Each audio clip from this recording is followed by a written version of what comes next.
President O chalking up another first. Today, he became the first sitting president to address America's largest abortion provider, Planned Parenthood. Watch. Hello,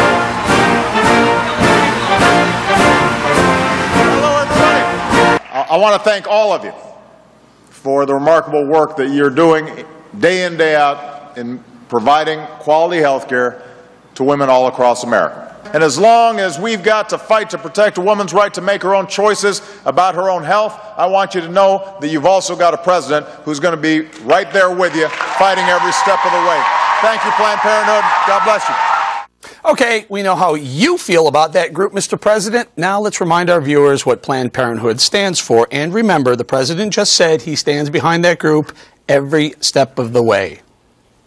If a baby is born on a table as a result of a botched abortion, what would Planned Parenthood want to have happen to that child that's struggling for life? We believe that any decision that's made should be left up to the woman, her family, and the physician. What objection could you possibly have to obligate a doctor to transport a child born alive to a hospital? But what about those situations where it's in a rural healthcare setting? The hospital is 45 minutes to an hour away. That's the closest trauma center, emergency room. There's just some logistical issues involved that we've got some concerns about. Logistics? Really, Planned Parenthood? A live infant struggling to survive represents a logistical issue for you? And by the way, Mr. President, you may want to rethink that every step of the way thing, don't you think? KG, help me out here. I don't know what to say. I mean, this was not good timing for the president, especially in light of the abortion trial that is going on right now with Dr. Kermit Gosnell, with closing arguments on Monday. We'll be there. But this is a very tricky, dicey issue for him politically. Yes, he's always been very consistent about supporting women, but Planned Parenthood is not sending the right message now because they're on record saying a logistical issue when you've got a baby alive on the table. And it's reminding me of that trial, the testimony I heard about a baby alive on the counter for 20 minutes before the baby was killed. Bob, what about it? A bad time? How about the president? Could he have, clearly it was probably on his schedule before the Gosnell trial was ongoing. But difficult to get out. But let me say one thing. That woman who testified should not have testified that way, and I'm sure Planned Parenthood feels stung by it. But let me make one point here. Yeah.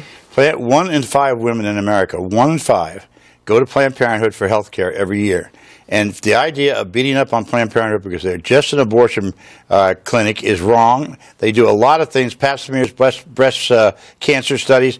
I mean, you're beating up on a group that's been around for a long time, done good work. Right. Saying you go to Planned Parenthood for breast cancer screening is like saying you go to the bar for the free peanuts. Yeah. I'm not sure. But by the way, the voting. This event's important for Obama because it's his voting bloc. Fetuses can't vote as a class; they just aren't viable.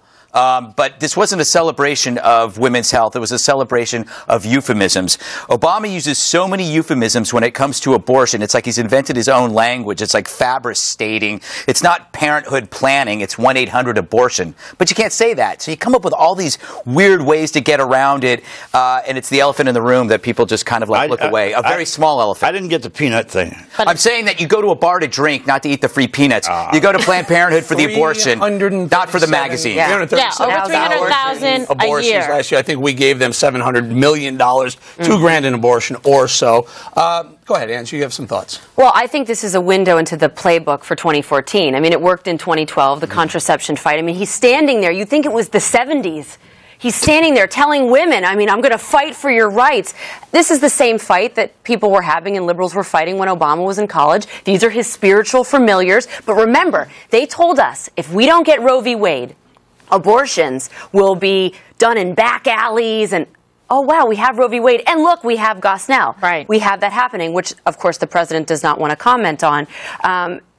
This is not a crisis. I don't know, Kimberly, I don't know if you do. I don't know women who are struggling to find contraception or struggling to find abortions. He's making this a crisis. But here's the most troubling thing the president said during 2008. Listen to this. Do you remember this? The president said this about his own daughters. I've got 2 daughters, 9 years old and 6 years old. I'm going to teach them, first of all, about values and morals. But if they make a mistake, I don't want them punished with a baby. I don't want them punished with an STD at the age of 16.